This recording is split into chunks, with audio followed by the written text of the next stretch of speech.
Cümleten selamun aleyküm hanımlar. Divapatik YouTube kanalıma hepiniz hoş geldiniz. Bugün birlikte iki renkli çok güzel bir 5 diş patik yapacağız. Ben patiğimde siyah ve krem olmak üzere 2 tane normal patiklik ip kullandım. Şişlerim 3 numara. Modelim de şöyle. Çok güzel, çok şık, hoş bir model oldu hanımlar. Patiğimizin tabanı bu şekilde. Arka bölümü, topuğu bu şekil. Bu patik benim elimin ölçülerine göre 37, 38 ve 39 numara ayaklar için uyumlu oldu. Patiğimize hemen başlayalım. Her zaman olduğu gibi burun kısmından başlıyoruz hanımlar. Siyah ipimiz ile 12 ilmek atarak 2, 3, 4, 5, 6, 7, 8, 9, 10, 11 ve bir ilmek de buraya attım 12. Şimdi geri dönüyoruz hanımlar. İlk sırada ilmeklerimizi ters öreceğiz. Kenar ilmeğimi aldıktan sonra ilmeklerimizi ters örüyorum.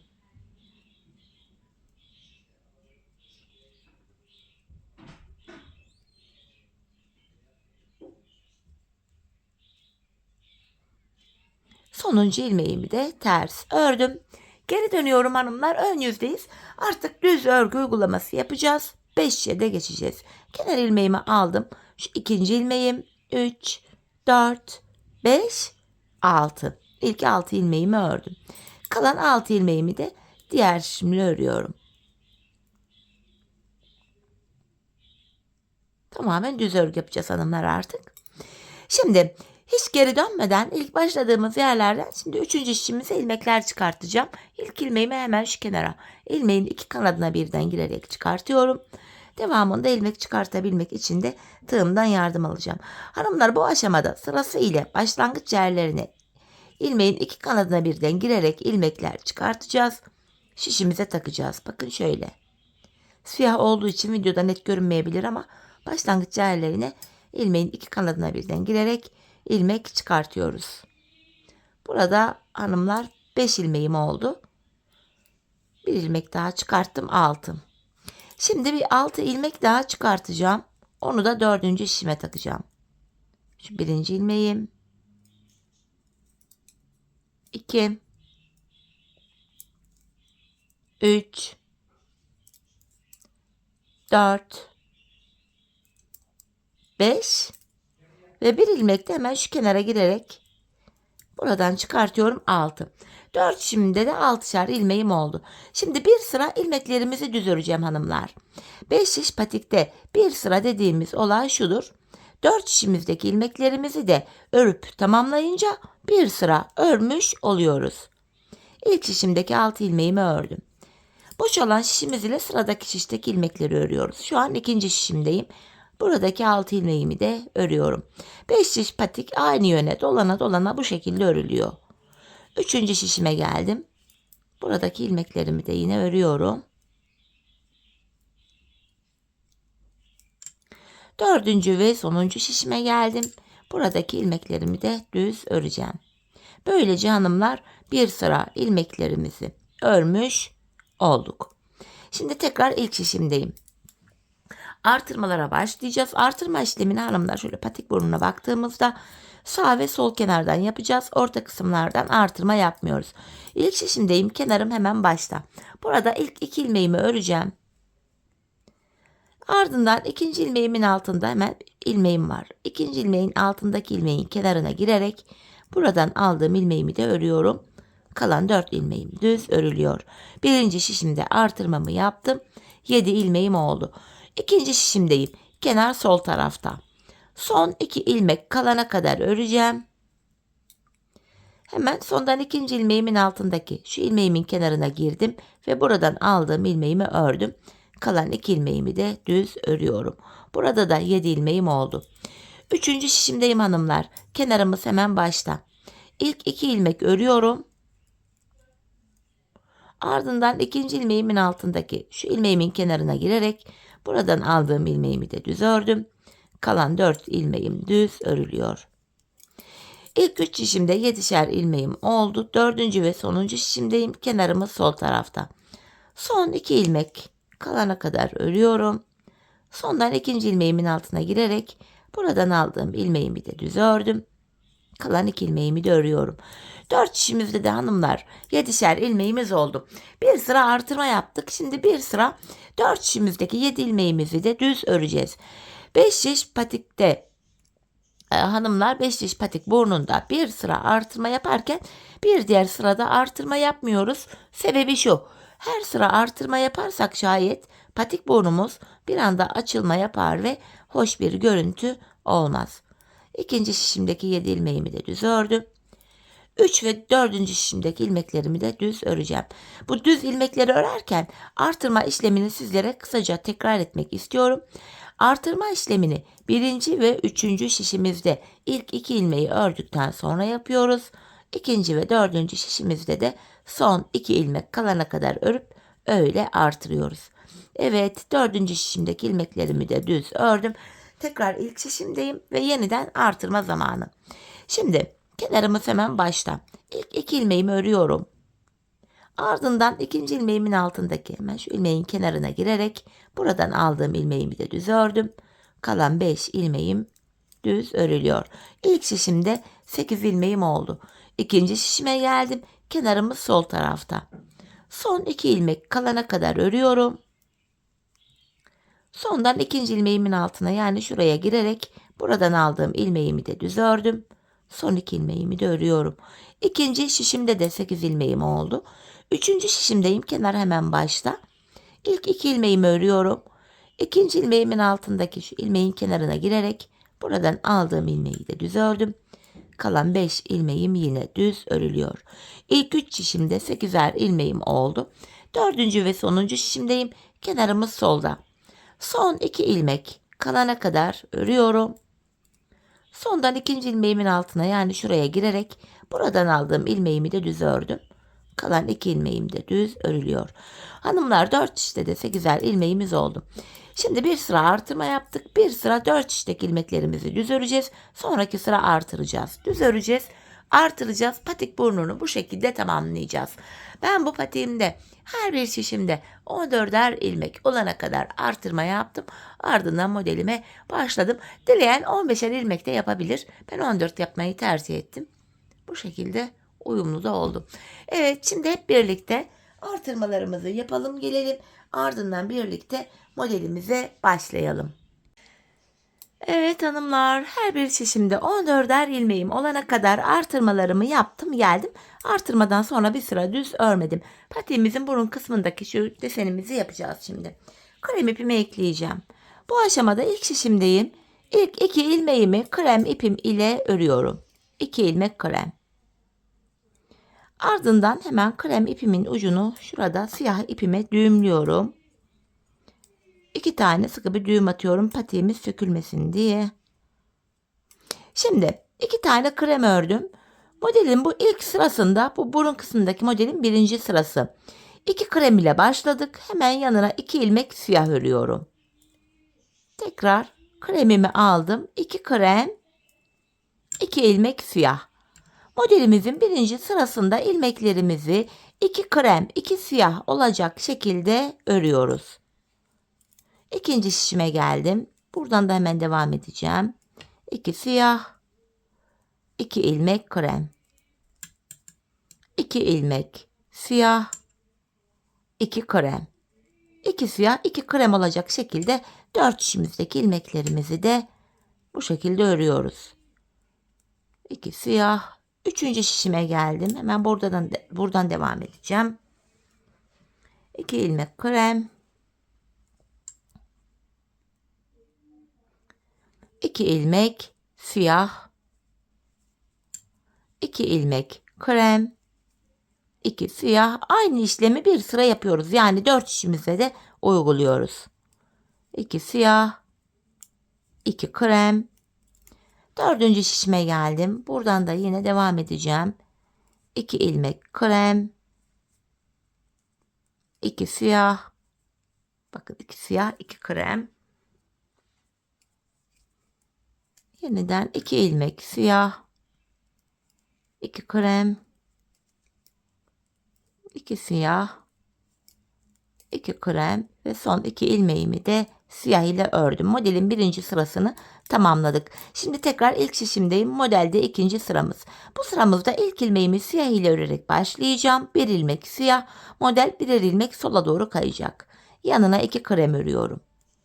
Devamında ilk ilmeğimi siyah ile ördüm. 2 krem. Devamı yine 2 siyah, 2 krem olacak şekilde devam ediyor. 2 krem, 2 siyah. 2 ilmek krem, 2 ilmek siyah. 2 krem diye devam edeceğiz. İkinci şişimizi de ilk ilmeği krem öreceğiz. Yanına 2 siyah, 2 krem böyle devam edecek. Şeklimiz bu. Diğer 3 şişimizi de aynı şekil örelim, gelelim. Evet hanımlar, diğer 3 şişimi de ördüm, geldim. 4. şişimin sonuncu ilmeği de bir siyah denk geldi. Bu şekilde. Şimdi tekrar ilk şişimdeyim. Modelde 3. sıramız. Bu sıramızda ilmeklerimizin tamamını krem ipimiz ile örüyoruz hanımlar. Modelde 3. sıra. İlmeklerin hepsi krem.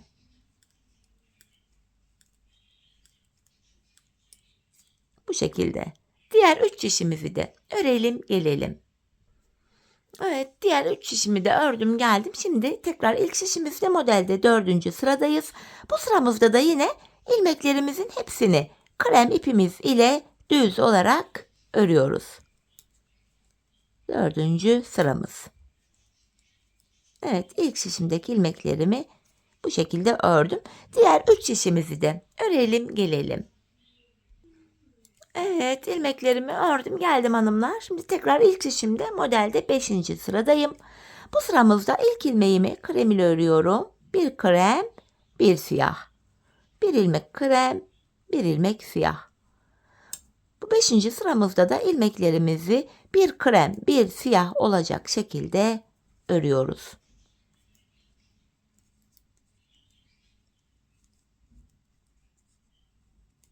Bu şekilde.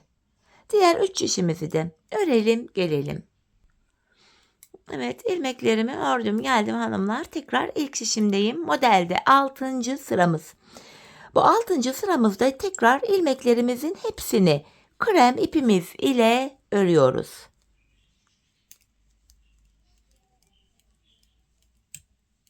Bu şekilde ilk şişimi ördüm. Diğer 3 şişimizi de örelim, gelelim. Evet hanımlar, şimdi tekrar ilk şişimde modelde 7. sıradayım. Yine bu sıramızda da ilmeklerimizin hepsini krem ipimiz ile düz örüyoruz. 7. sıramızda bu şekilde. Şöyle. Tekrar diğer 3 şişimizi örelim, ardından buluşalım. Evet hanımlar, ilmeklerimi ördüm, geldim. Şimdi tekrar ilk şişimde modelde 8. sıradayım. Bu sıramızda da ilk 2 ilmeğimi krem ile örüyorum. 2 krem, yanına 2 ilmek siyah. 2 ilmek krem, 2 siyah. 2 krem, 2 siyah, 2 krem. İkinci şişimizde 2 siyah diye devam edecek. Diğer 3 şişimizi de örelim, ardından buluşalım. Evet, ilmeklerimi ördüm, geldim hanımlar. Şimdi tekrar ilk şişimde modelde 9. ve sonuncu sıradayım. İlk ilmeğimi siyah ile örerek başlıyorum. Bir siyah ördüm. Yanına 2 tane krem. Devamında yine 2 siyah, 2 krem olacak şekilde modelimizi yapacağız. 2 siyah, 2 krem. 2 siyah, 2 krem. Bu ikinci kremi de ikinci şişten örerek devam ettireceğiz. Model bu şekilde. Diğer 3 şişimizi de örelim, gelelim. Evet hanımlar, ilmeklerimi ördüm, geldim. Patiğimizin önündeki bu desenimizi bitirdik. Şimdi krem ipimiz burada beklesin. İlmeklerimizin tamamını siyah ipimiz ile örüyoruz.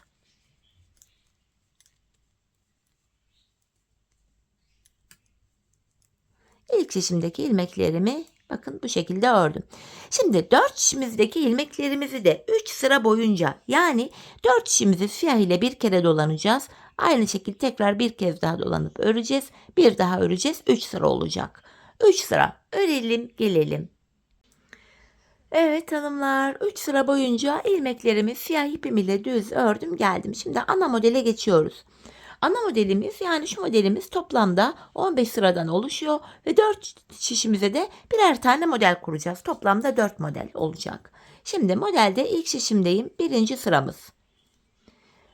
Bu ilk sıramızda ilk 3 ilmeğimi siyah ile örüyorum. 3 siyah. Krem ipimi aldım. 3 ilmek krem.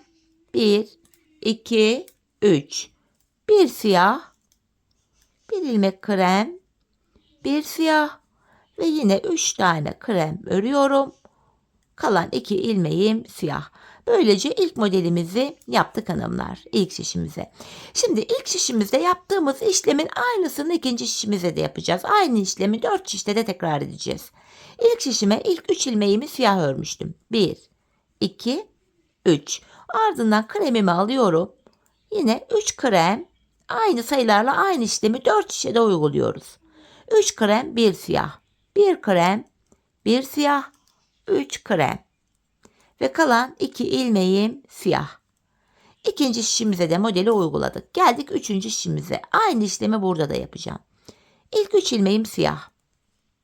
Tekrar kremimi alıyorum. 3 ilmek krem, 1 siyah, 1 krem, 1 siyah, 3 krem. Ve kalan 2 ilmeğim siyah. 4. şişimize de 4. modelimizi aynı şekilde kuracağız şimdi. İlk 3 ilmeğim siyah. 1, 2, 3. Kremimi alıyorum.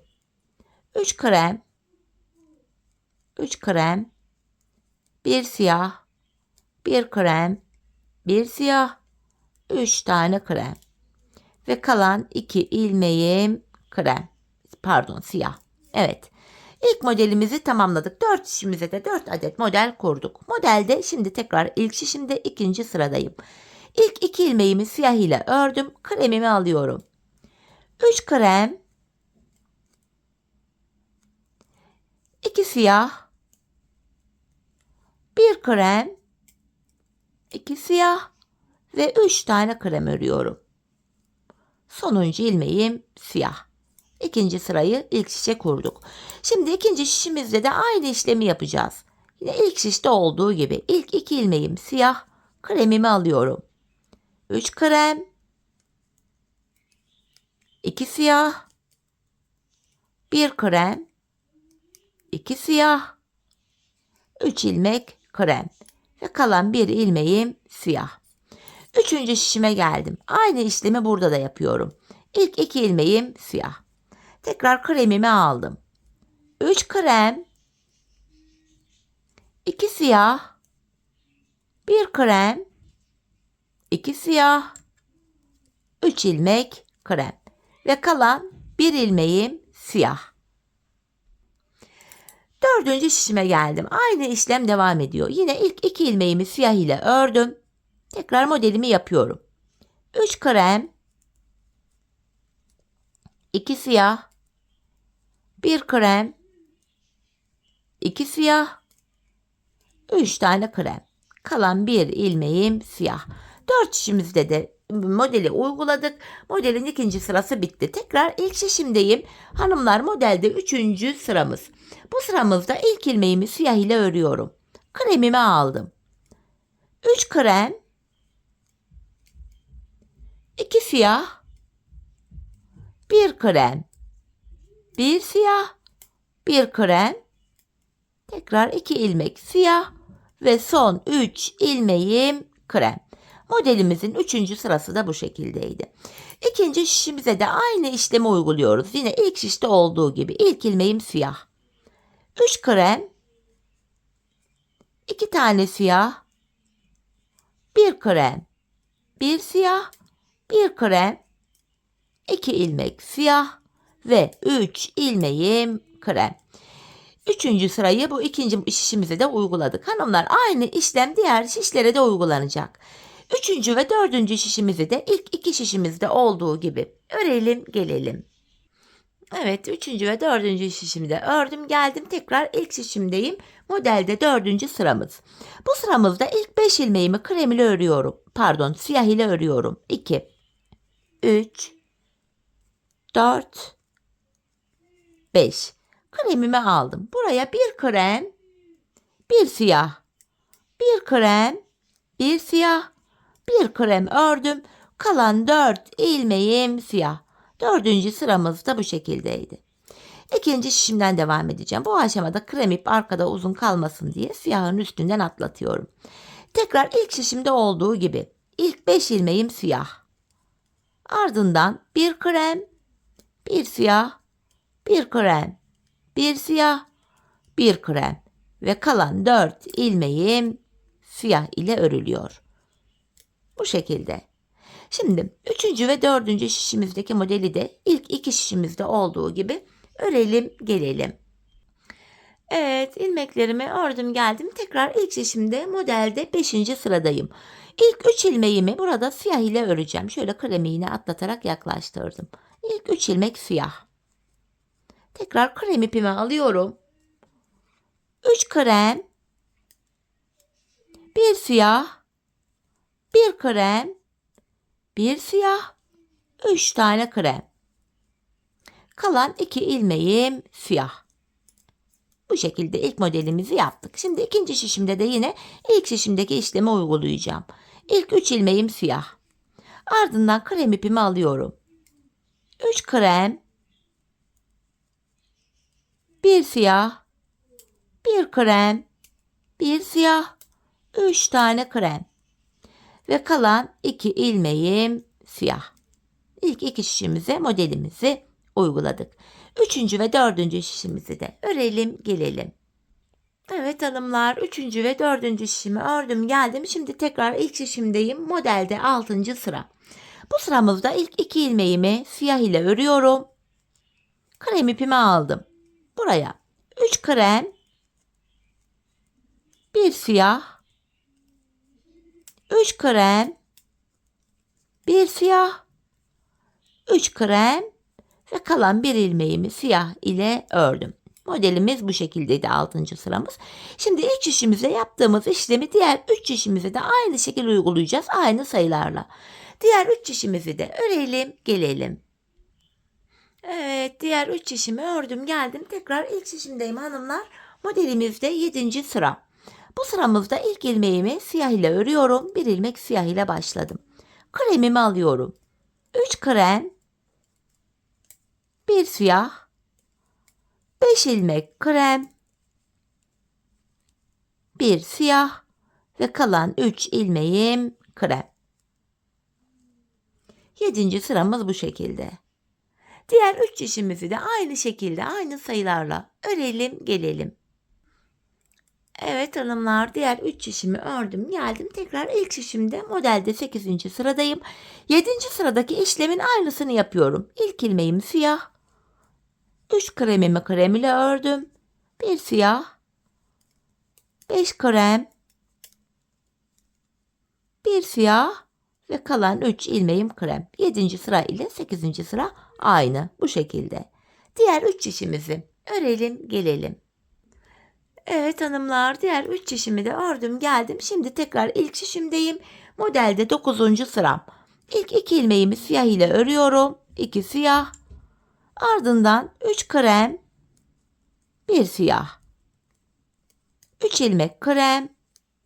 1 ilmek siyah. 3 ilmek krem ve son 1 ilmeğim siyah. 9. sıramız da bu şekilde.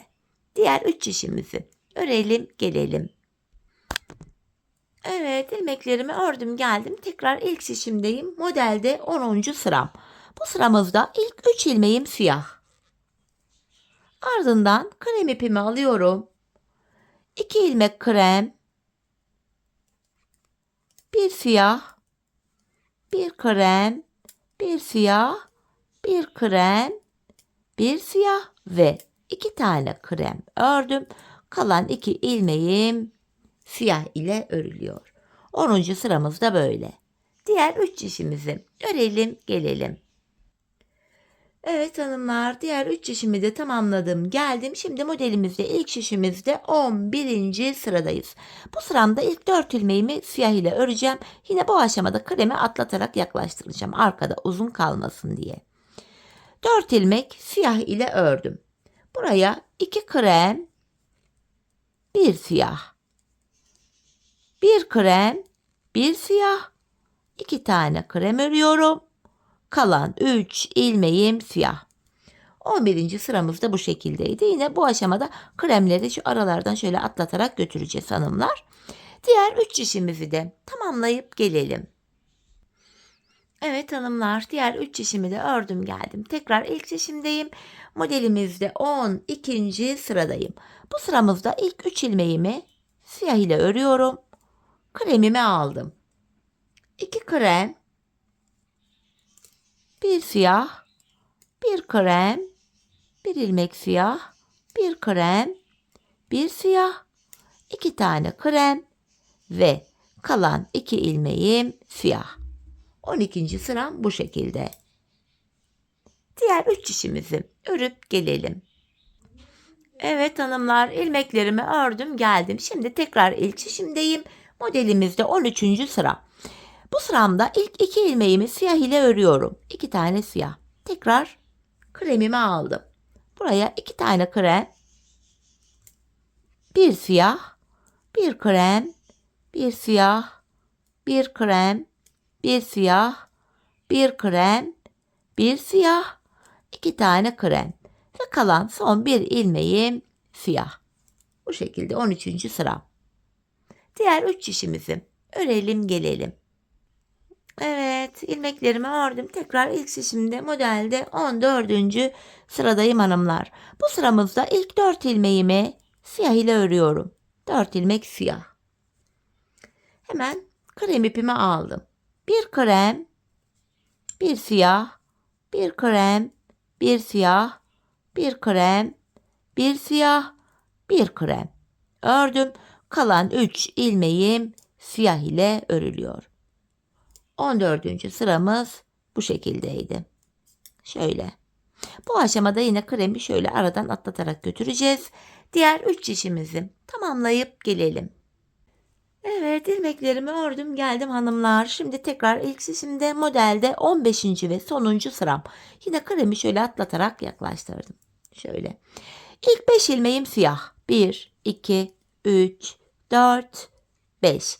Ardından kremimi alıyorum. 1 krem, 1 siyah, 1 krem, 1 siyah, 1 krem. Tekrardan siyahımı aldım ve kalan 4 ilmeğim siyah. 15. sıramız böyle. Yine kremi atlatarak götürelim bu aşamada. Diğer 3 işimizi de örüp gelelim. Evet hanımlar, ilmeklerimi ördüm geldim. Şimdi tekrar ilk şişimizdeyiz. Artık 15 sıradan oluşan modelimizi tamamladık. Bu sıramızda model kurulumu yapmayacağız. İlmeklerimizin tamamını siyah ipimiz ile düz olarak öreceğiz. Artık krem ipimizi de kesip ucunu arkaya düğümleyebiliriz. Şu anlık krem ile işimiz kalmadı. Evet, ilk şişimdeki ilmeklerimi ördüm. Şimdi 4 şişimizdeki ilmekleri de 3 sıra boyunca, yani 4 şişimizi 3 kere siyah ipimiz ile dolanacağız. 3 sıra örelim gelelim. Evet hanımlar, ilmeklerimi 3 sıra boyunca ördüm geldim. Şimdi bilek ayrımı yapacağız. İlk şişimdeyim. Şöyle ki son bir ilmeğim kalana kadar ilmeklerimi örüyorum. Son bir ilmek kalana kadar. Bakın son bir ilmeğim kaldı. Bu sonuncu ilmeğim ile ikinci şişimdeki ilk ilmeğimi alıyorum. Bu iki ilmeği şöyle birbiriyle yer değiştirdim. Yer değiştirdiğim ilk ilmeğimi ilk şişimle örüyorum. Bilek ayrımında, yani burada ilmekleri yer değiştirerek örüyoruz. Sebebi şu: bilek ayrımı yaptığımız yer daha sıkı ve sağlam oluyor. Patiğimizin arka bölümlerine geçtik. Siyah ipten ne kadar net görünüyor bilemiyorum ama ben patiğimin şu kenarlarına 5'er ilmek haroşa ördüm. Ben örgümüzün hem arka yüzünde düz örgü örerek haroşalarımı elde ediyorum. Şimdi ikinci şişimdeyim. İlk 5 ilmeğim haroşa, bunları düz örüyorum. 4 ve 5. 5 haroşadan sonra hanımlar hemen yanına normal bir ilmek düz örüyorum. Ardından krem ipimi ekleyeceğim. Arkadaki krem deseni yapıyoruz. 5 haroşa ördüm. Bir ilmek siyah ördüm. Ardından buraya bir tane krem örüyorum. Hemen krem ipimin ucunu siyahıma düğümlüyorum burada. Bu bölümde hanımlar ilmeklerimizi 3 siyah 1 krem olacak şekilde düz olarak örüyoruz. Patiğimizin arka bölümüne geçtik artık hanımlar. Bakın 3 tane siyah ördüm, 1 krem. 3 tane siyah örüyorum. Tabandan devam edeceğim. 1 krem. 3 siyah 1 krem olacak şekilde örüyoruz. Bu arka bölümde bilek ayrımına kadar öreceğiz. Geri döneceğiz hanımlar. Bu bölümde ön yüzde düz örgü, arka yüzde de ters örgü uygulaması yapacağız. Yanlardaki 5'er ilmek haroşamızı haroşa olarak örmemiz gerekiyor. Bir diğer şişime geçtim. En son bir siyah örmüştüm. Şu 2, üçüncü siyahım. Yanına bir tane krem. Tekrardan 3 tane siyah örüyorum. 1 krem. 3 siyah örüyorum. 1 krem. 3 siyah. Son şişime geldim. 1 krem. 3 ilmek siyah örüyorum. 1 krem. 3 siyah. 1 krem. Bakın son 5 ilmeğim kaldı. Bilek ayrımı yaptığımız şişimiz. Burası 5 ilmek haroşa düz örüyorum yine. Bilek ayrımına geldim, geri dönüyorum. Patiğimizin arka bölümü artık bu şekilde. Bilek ayrımına kadar öreceğiz, geri döneceğiz. Şimdi geri döndüm. Kenar ilmeğimi aldım. Kenar ilmeğim ile birlikte toplam 5 ilmek haroşamı düz örüyorum. 4, 5. Şimdi bu aşamada hanımlar ön yüzde krem ile desen kurmuştuk. Bu sırada kurmayacağız. İlmeklerin tamamını ters öreceğiz. Krem ipimiz bekleyecek. Bir sonraki desenimiz ters yönden yapılacak. Yani model yönü uyduğu için ip kesmeye gerek yok.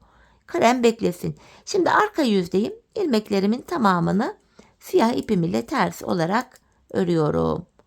Patiğimizin arka bölümünde yapacağımız işlem bundan ibaret hanımlar. Bilek ayrımına kadar öreceğiz, geri döneceğiz. Öreceğiz, geri döneceğiz.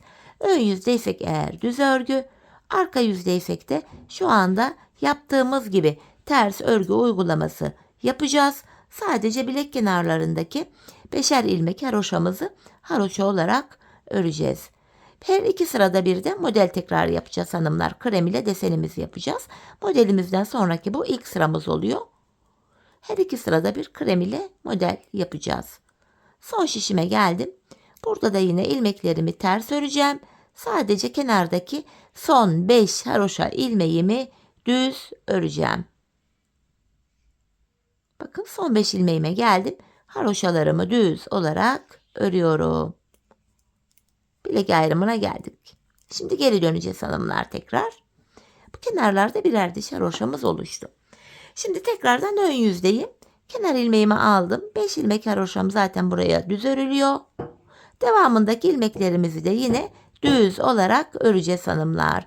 Bu desenimizden sonraki ikinci sıramız. Bu şekilde. Şimdi diğer bilek ayrımı yaptığımız yere kadar, yani şuraya kadar şu diğer 3 şişteki ilmekleri örelim gelelim. Evet, bilek ayrımı yaptığımız yere kadar ilmeklerimizi ördüm. Şimdi geri dönüyorum. Arka yüzde kenar ilmeği ile birlikte toplam 5 ilmek düz öreceğim. Yani haroşa.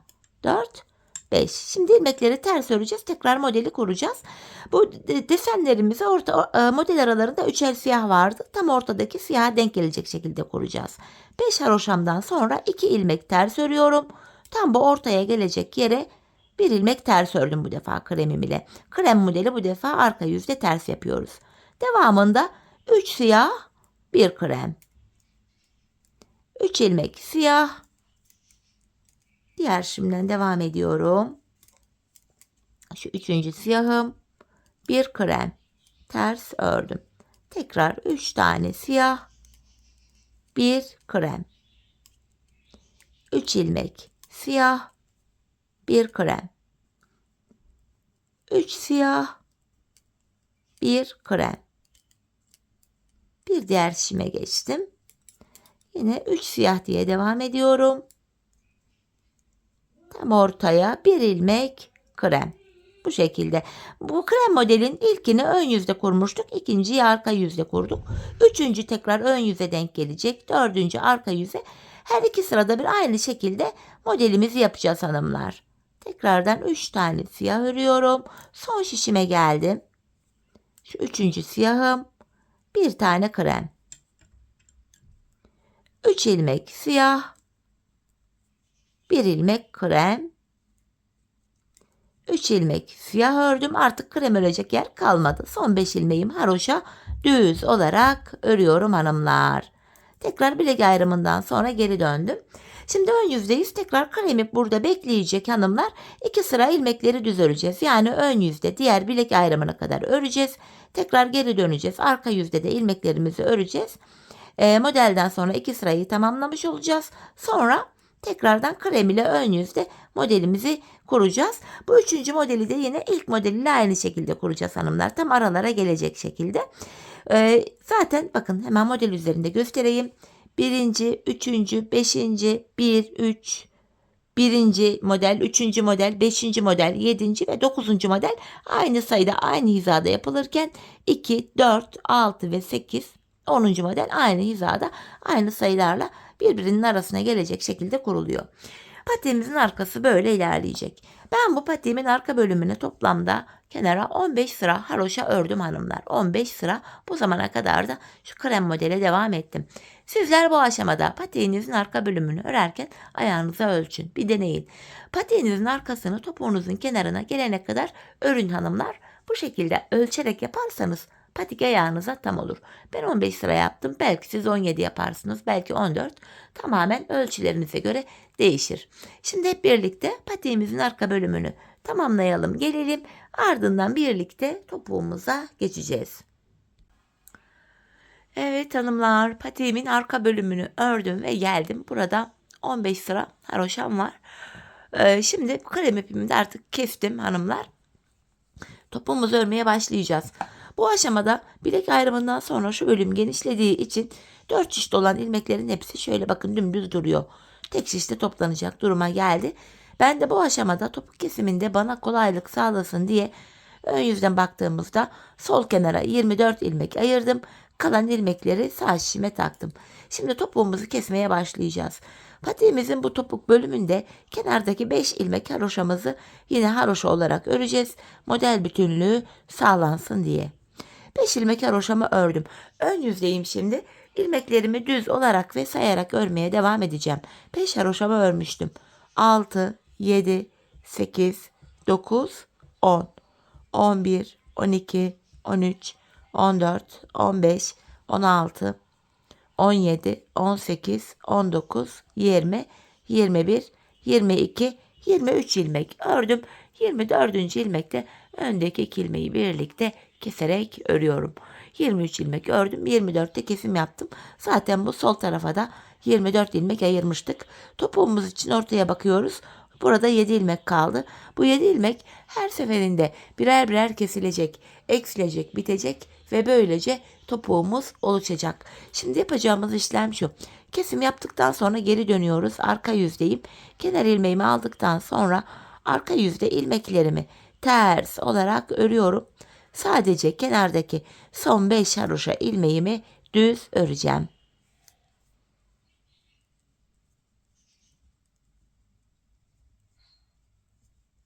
Son 5 ilmeğime geldim. Haroşalarımı düz örüyorum. Tekrar geri döndük. Ön yüzdeyiz. Bir önceki sırada yaptığımız işlemin aynısını yapacağız. İlk 23 ilmeği öreceğiz. 24. ilmekte kesimi yapacağız. İlk 5 haroşamı ördüm. Sayarak gideceğim yine.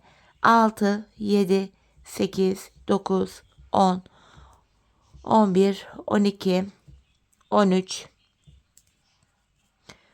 14, 15, 16, 17, 18, 19, 20, 21, 22, 23. 24. ilmekte öndeki 2 ilmeği birlikte keserek örüyorum. İkinci kesimi yaptık. Bakın arada bu defa 6 ilmek kaldı hanımlar. Yani 1 ilmek eksildi. Şimdi kesim yaptık. Geri döneceğiz. Arka yüzde ilmekleri öreceğiz. Ön yüzde tekrar 23 ilmek örüp 24'te kesim yapacağız. Biz bu kesme işlemine aradaki 6 ilmek bitene kadar devam edeceğiz. Şimdi hep birlikte topuğumuzu örelim. Ardından buluşalım. Evet hanımlar, aradaki ilmeklerin bitene kadar patiğimin topuğunu ördüm ve geldim. İlk başta sol tarafa 24 ilmek ayırmıştık. Kesimlerden sonra sağ şişimizde de 24 ilmeğimiz kaldı. Şimdi patiğimizin düz tarafı içeride, ters tarafı da dışarıda olacak şekilde ikiye katladım. Tığ ile kesim yapacağız hanımlar. İlk kesimim şöyle. Benden taraftaki şişten bir ilmek, ikinci şişten de bir ilmek aldım. İkisini topluyorum. Diğer kesimlerim de şöyle oluyor. Benden taraftaki şişten bir ilmek, ikinciden de bir ilmek aldım. İkinci ilmeği ilkinin içinden geçirdim. Tığımdaki ilmekleri topluyorum. Benden taraftaki şişten bir ilmek, ikinci şişten de bir ilmek aldım. İkinci ilmeği ilkinin içinden geçirdim. Tığımdaki ilmekleri topluyorum. Karşılıklı olarak şişlerimizden birer tane ilmek alıyoruz ve ikinci şişten aldığımız ilmeği ilk şişten aldığımız ilmeğin içinden geçiriyoruz. Tığımızdaki ilmeklerimizi topluyoruz. Gizli kesim oluyor hanımlar. Her iki patiğimizin topuğu da aynı yöne, aynı şekilde kesiliyor. Bu şekilde. Kalan ilmeklerimizi de keselim, gelelim. Evet hanımlar, ilmeklerimi kestim. Bakın son birer ilmeğim kaldı. Bu aşamada önce benden taraftaki ilmeğimi, sonra da ikinci şişimdeki ilmeğimi tığıma aldım. Tığımda 3 ilmeğim var. Üçünü birden topluyorum. Buraya 2 tane de zincir çekip artık ipimizi kesiyorum. Hemen ipimizin ucunu gizleyelim hanımlar. Şöyle arka ilmek aralarına girerek bir zincir tekniğiyle tekrar düğümlüyorum ki sağlam olsun. Şöyle. Evet, patiğimiz bu kadardı. İşte hanımlar, topuğumuz böyle. Gizli kesim çok güzel, kullanışlı bir topuk şekli bu. Model bu şekilde hanımlar. Görüntü itibariyle modelimiz bu. Hemen manken ayağıma da giydireyim. Birlikte ayaktaki duruşuna da bakalım. Çok güzel, çok şık, hoş bir model oldu. Klasik 5 diş patik modellerinden. Ben çok beğenerek, çok severek yaptım. Umarım sizler de benimle birlikte beğenerek, severek yaparsınız. Yapacak olanlara da şimdiden kolay gelsin diyorum. Evet, patiğimizin ayaktaki duruşu da bu şekilde. Bakın, tabanımız, topuğumuz. Evet hanımlar, yine birlikte güzel bir modelin daha sonuna geldik. Umarım sizlere faydalı, hoş bir video olmuştur. Yeni modellerde, yeni videolarda buluşmak dileğiyle. Şimdilik hoşça kalın, sağlıcakla kalın.